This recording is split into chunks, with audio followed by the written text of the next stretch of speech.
안녕하십니까, 오영규입니다.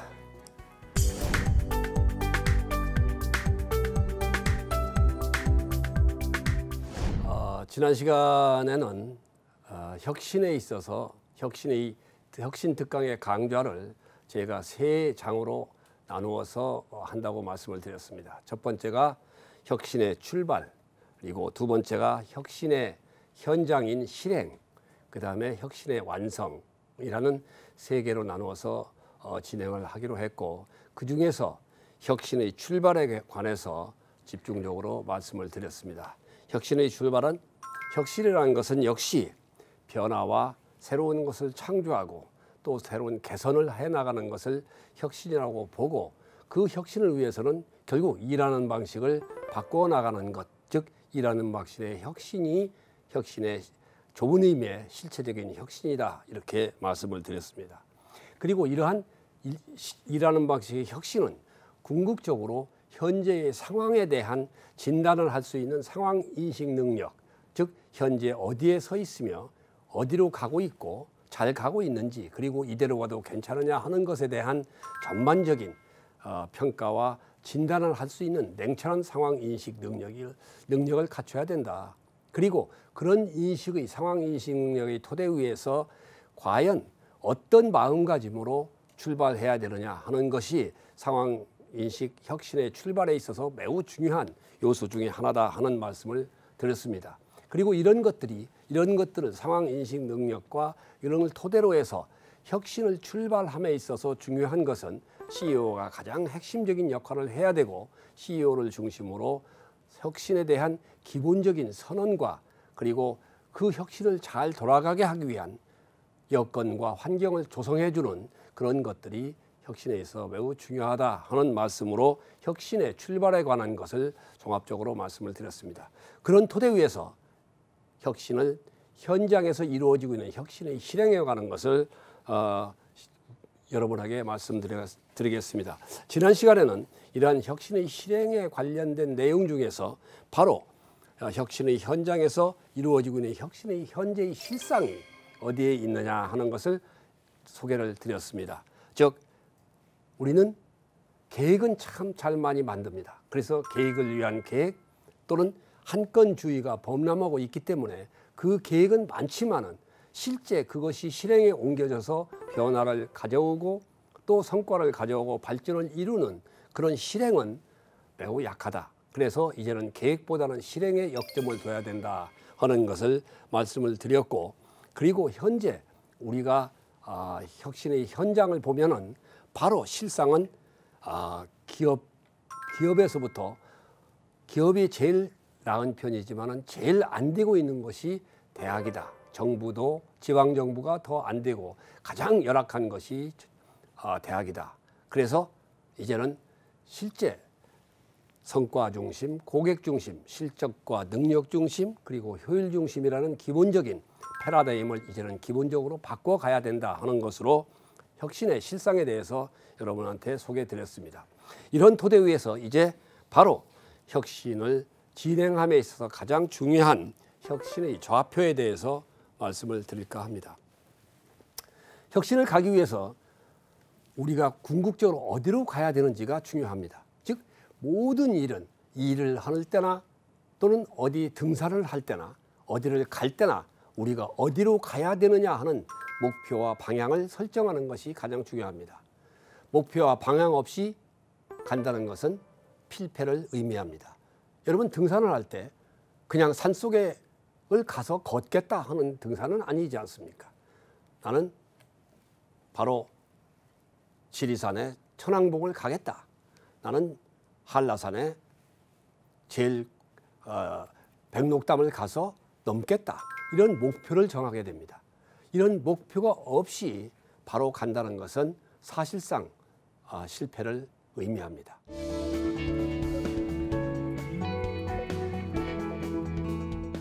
실행에 있어서 가장 중요한 것은 어디로 어떻게 갈 것이냐 하는 것의 목표, 즉 좌표를 설정하는 겁니다. 좌표는 기본적으로 어디로 무엇을 어떻게 갈 것이냐 하는 겁니다. 그래서 국가나 정부의 경우에 좌표는 뭔가요? 우리가 비전과 국가 비전과 국정 지표라는 이름으로 좌표를 결정을 하고 그것을 국민들한테 발표를 합니다. 기업은 대부분 비전이라는 이름으로 발표를 하고 기업의 존재 이유가 무엇이며 정체성이 무엇이냐 하는 것을 비전으로 정리를 해서 그 비전을 만들고 그 비전을 실행하기 위한 목표를 만들게 됩니다. 그것이 무엇을 어떻게 할 것인가를 정해주는 것이죠. 그게 첫 번째 좌표의 의미입니다. 그래서 좌표는 바로 비전과 목표를 어떻게 설정하며 그것을 어떻게 달성할 것인가를 위한 기본적인 좌표가 됩니다. 우리가 배가 갈 때 항해를 할 때 가장 중요한 건 무언가요? 우리가 좌표를 설정을 합니다. 그저 태평양을 건너서 가는 것이 아니라 태평양 어느 지점을 거쳐서 어디로 미국의 어디 좌표를 정하고 그걸로 출발하게 됩니다. 그런 것과 마찬가지로 혁신도 궁극적인 목표는 바로 비전과 목표가 됩니다. 그래서 비전과 목표를 만들게 됩니다. 비전은 뭔가요? 비전은 바로 우리가 당장 잡힐 수 있는 목표물이 아니라 우리가 미래에 실현할 수 있는 꿈이고 유토피아고 일종의 하나의 이상향이 됩니다. 그렇기 때문에 그것은 바로 실현될 수 있는 구체적인 잡히는 것이 아니라 우리의 꿈을 형상화하고 만들어준 그리고 우리가 그런 이상향을 꿈꾸면서 갈 수 있는 그런 것들이 일종의 비전이다 이렇게 보시면 됩니다. 그래서 이 비전을 만들어 놓으면 막연한 비전이기 때문에 저 산 위에 있는 별을 향해서 간다. 그러면 그 별을 산 위에 있는 별의 모습을 그리면서 그게 비전이 되는 겁니다. 쉽게 얘기하면. 그러면 그걸 달성하기 위해서는 구체적으로 산에 어느 꼭대기까지 가겠다 하는 것이 목표죠. 그래서 비전은 목표를 낳게 되고 목표는 결과적으로 모든 구성원이 목표를 향해서 가야 되기 때문에 목표는 바로 구성원 모두의 열정과 에너지를 만드는 역할을 해줍니다. 그래서 이제 그 비전이라는 것이 비전과 목표가 기본적으로 바로 좌표로 이루어지는 것이다. 그런데 이 비전과 목표는 즉 좌표는 가장 중요한 것은 만들 때부터 그것을 실행할 때부터 그리고 일상의 업무를 할 때까지 모든 과정에서 모든 구성원이 똑같은 인식을 갖고 똑같은 방향으로 일을 해줘야 됩니다. 그렇게 하기 위해서는 어떻게 해야 됩니까? 만들 때도 모든 구성원이 참여하는 속에서 비전을 만들고 그리고 비전의 뜻하는 의미를 서로 확인하고 이해하도록 만드는 과정에서 해줘야 됩니다. 그래서 참여를 통해서 비전에 대한 인식을 갖고 비전의 참뜻을 이해하고 비전을 향해서 내가 평소에 어떻게 가야 되겠다 하는 것을 느낄 수 있도록 만들어주는 것이 바로 비전을 인식 공유의 첫 번째 단계입니다.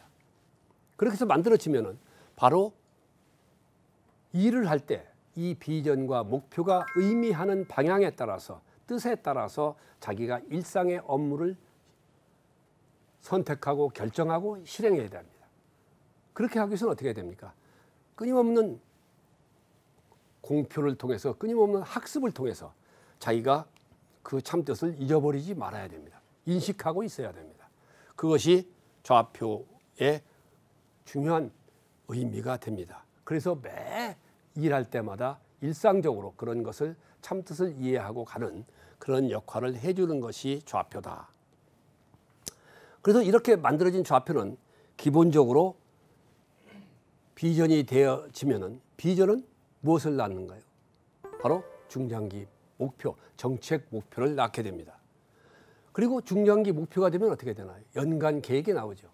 연간 계획이 나오면은 주로 사업 과제가 선택이 되고 과제가 되면은 각 부서별로 그것에 따라서 업무를 추진하게 됩니다.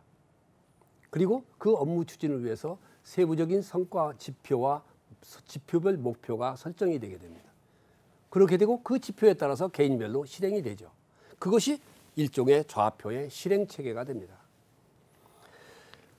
그래서 좌표는 기본적으로 좌표가 참으로 일상적인 그 조직의 일에 있어서 혁신에 있어서 기본적인 방향과 목표가 될 수 있도록 하기 위해서는 한 3가지 정도의 요건을 갖춰야만 됩니다. 첫 번째는 뭐냐면 그 조직의 존재 이유 또는 근본적인 목적, 존재 목적, 그리고 미션 이런 것들을 구체적으로 포괄하는 의미가 돼야 됩니다. 그래서 일반적으로 비전을 만들어라 하면은 그 기관이나 조직이 존재하는 목적이나 존재의 이유는 별개로 놓고 그저 가장 아름다운 용어를 동원해서 비전을 만드는 경우가 있습니다. 그것은 진정으로 그 조직이 가야 될 방향과 목표를 설정하는 데 실패하게 됩니다.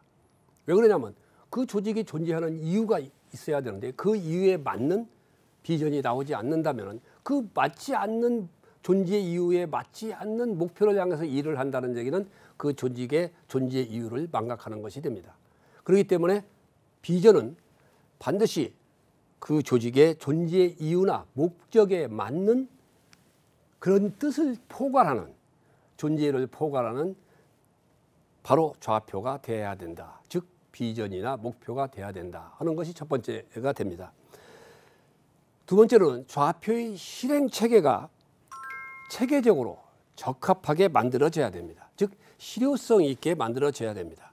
즉 여기에서 말씀드렸던 좌표의 실행 체계가 비전에서부터 만들어지고 중장기 목표에서부터 또 연간 중적 사업에서부터 연간 계획, 개인별 실행 업무까지 하나의 일련의 체계가 맞게 체계화되어 있을 때 바로 비전과 목표는 실효성 있는 비전과 목표가 될 수 있다. 이렇게 볼 수가 있습니다. 그리고 세 번째로는 앞서 잠깐 말씀드렸습니다만 이 비전과 목표가 내포하고 있는 그 의미를 모든 구성원이 정확하게 이해하고 일할 때 그 의미를 염두에 두면서 실생활에 모든 일을 해나가는 과정, 그것이 비전과 목표의 성공 요건이 될 수 있다. 이 3가지가 제대로 갖춰졌을 때 비전과 목표는 살아있는 비전과 목표가 되는 것이고, 그렇지 않을 경우에는 선반 위에 올려놓아 있는 비전으로 끝나는 경우가 많습니다. 비전은 비전 따로, 일은 일 따로, 구성원의 생각은 생각 따로 가는 것이고, 그렇게 되면 그 조직은 필패할 수밖에 없다. 이렇게 볼 수가 있습니다. 그래서 제가 한번 예시적으로 좌표 설정의 예를, 우리나라의 좌표, 대한민국의 좌표, 그리고 글로벌 기관인 코트라의 좌표를 가지고 잠깐 여러분과 함께 생각해 보도록 하겠습니다. 대한민국의 좌표는 국가 비전은 국민의 나라 정의로운 대한민국입니다. 국민의 나라, 국민이 주인인 나라, 뭐 이해가 갈 수 있죠. 그 다음에 정의로운 대한민국입니다. 정의로운 대한민국. 그렇게 되면은 국가 비전이 제시하는 것은 국민이 주인이라는 의미 하나, 그 다음에 정의라는 의미 2개가 크게 나와 있습니다. 비전이 2가지인데, 요 한 줄인데, 요 2가지가 결국은 국민이라는 것, 정의라는 것, 정의로운 한국이라는 것, 요 2가지 의미를 표시하고 있습니다. 그러면 국가 비전으로서 국민한테 주는 의미는 정확하게 전달될 수 있는 거냐 하는 면에서 여러분이 한번 생각해 볼 필요가 있습니다. 국가 비전이 충분한 뜻을 국민들한테 전달해 주고 있느냐. 그러면 우리나라가 국민이 잘 살기 위해서 만족하는 행복지수가 높은 대한민국이 되기 위해서 국민의 나라라는 것, 국민이 주인 나라라는 것하고 정의로운 것만 갖추면 되는 거냐 하는 것을 우리가 한번 생각해 볼 필요가 있습니다. 즉 제가 볼 때는 여기에서 국민이, 나라가 잘 되는 근본적인 목적은 뭔가요? 국민이 행복해지는 겁니다. 즉 삶의 질을 높이는 겁니다. 그래서 이렇게 보면 정의로운 것만 있을 뿐이지 삶의 질, 풍요로운, 그리고 부자스럽게 잘 살 수 있는 그런 삶의 질에 관한 내용이 크게 부각되지 않았다. 그렇게 볼 때 국민이 볼 때는 우리나라는 우리가 주인인 거고 정의만 찾으면 되는 거냐 하는 것에 의심을 할 수는 있는 것이다. 그래서 저는 국가 비전이 충분한 국가 비전으로서의 요건을 갖췄느냐 하는 데 대해서는 물음표를 가질 수가 있습니다. 그리고 이제 그 국가 비전을 실현하기 위한 국정 목표를 바로 5가지로 국가에서는 정부에서는 정해져 있습니다. 국민이 주인인 정부, 우리가 민주주의니까 국민이 주인이다. 그 의미가 됩니다. 두 번째로 바로 더불어 잘 사는 경제. 그러니까 이건 경제의 틀을 더불어 잘 사는 경제로 가겠다. 소득 격차도 없고 격차가 없는 그런 사회를 만들겠다 하는 면에서 경제적 의미를 더불어 잘 사는 경제로 잡았고, 경제 정책입니다. 내 삶은 책임지는 국가, 내 삶을 책임지는 국가. 저는 이건 이해가 잘 안 됩니다. 내 삶을 누가 책임집니까? 국가가 책임져 주나요? 그럼 국가가 개인의 삶을 관리해 주는 거냐? 이건 어떤 면에서는 국민들이 받아들일 때 충분하게 이해하기가 쉽지가 않다. 그리고 고르게 발전하는 지역은 균형 발전이라는 의미에서 됩니다. 그리고 평화 번영의 한반도 대외 관계는 저렇게 가겠다. 남북 관계 발전하고 뭐 좋은 의미가 될 수 있습니다. 이렇게 볼 때는 대한민국의 좌표로서 국가 비전이 충분한 100점 만점의 비전이냐? 국정 목표가 국가 비전을 반영하고 또 국민 모두에게 우리가 갈망하고 있는 목표들을 고르게 반영하고 있느냐 하는 면에서 한번 검토를 해볼 필요가 있다. 그래서 제가 볼 때는 비전과 국정 목표, 즉 정책 목표가 충분히 검토되고 국민들이 받아들이기에 충분치 않지 않느냐 하는 면에서 의문을 가질 수가 있습니다.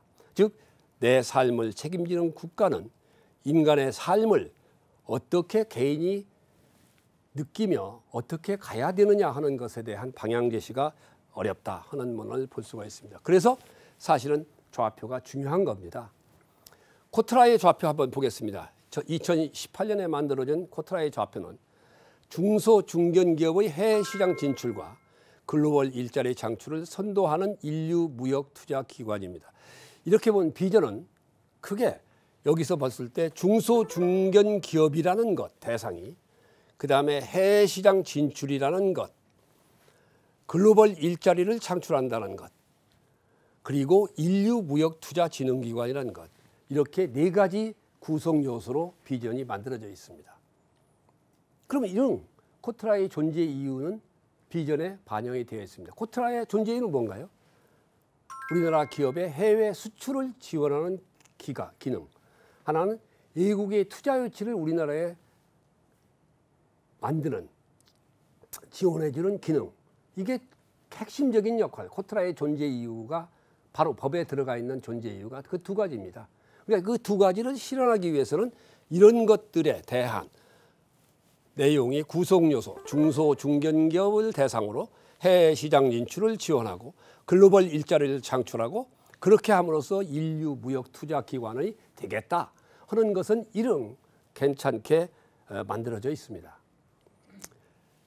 그런데 전략 목표를 보시면은 바로 중소기업의 해외 시장 진출 지원, 이건 마케팅에 관련, 시장 개척에 관련된 내용으로 뭐 중소중견 괜찮습니다. 두 번째로 수출 시장 품목 다변화, 그런 수출 상품을 다변화해서 여러 가지 상품을 개발하겠다, 또 개발하는 데 지원하겠다, 마케팅 차원에서 하겠다는 의미로 해석할 수가 있습니다. 글로벌 일자리 창출은 뭐 해외 마케팅을 하면서 우리나라 기업 사람들이 해외에 나가서 마케팅 활동을 하고 그럼으로써 글로벌 일자리를 창출해 주겠다, 하나의 부수적 효과로 기대할 수도 있습니다. 그 다음에 다각적 경제협력기의 발굴입니다. 이건 다각적 경제협력이라는 것은 기업 간, 국가 간 여러 가지 경제협력의 모델들을 만들어서 개척한다는 뜻으로 확대 해석할 수 있습니다. 이렇게 보면은 기본적으로 경업에 관한 것, 이것은 기본적으로 요 두 가지는 수출에 관한 것, 즉 해외 시장 개척에 관련된 것. 이것도 사람의 일자리를 만드는 거지만 기본적으로 해외 시장 개척의 중심이 되어질 수밖에 없습니다. 그러면 이 수출, 그러니까 여기서 비전에서 만들어진 인류, 무역, 투자, 인류, 무역과 투자의 지능기관인데 투자에 대한 전략 목표, 중점 목표는 없어졌습니다. 그러니까 코트라의 핵심적인 직원의 절반 정도는 투자 유치를 위한 활동을 하고 있는데도 불구하고 전략 목표는 세워져 있지 않습니다. 그러면 이걸 받아서 전략 목표를 받아서 각 부서가 투자 파트가 투자 유치 본부가 해야 되는 일을 어디에 지침을 받아서 어디에 비전과 목표를 받아서 해야 되느냐 하는 것이 의문이 됩니다. 그러니까 이것은 어떻게 보면은 비전과 전략 목표가 비전은 그런 대로 됐다고 볼 수 있지만 전략 목표는 제대로 만들어져 있지 않다. 그리고 모든 구성원들, 모든 조직과 구성원이 자기의 일을 함에 있어서 제대로 지침을 받아서 일할 수 있는 방법이 없다라고 볼 수도 있습니다. 그래서 이런 것은 일종의 좌표의 설정에 있어서 비전과 좌표가 제대로 만들어져 있지 않다 하는 얘기를 드릴 수가 있습니다. 그래서 여기서 제가 예시적으로 우리나라 정부를 대상으로 한 좌표와 그리고 코트라를 예로서 좌표를 예로서 보면서 말씀을 드렸습니다만 기본적으로 혁신에 있어 가장 중요한 것은 좌표의 설정이고 시작이고 좌표는 결국 비전과 목표를 어떤 식으로 어떻게 설정하느냐 하는 것이 시작점에서 가장 중요한 요소 중에 하나다. 이렇게 말씀을 드리면서 오늘 강의는 여기서 마치도록 하겠습니다.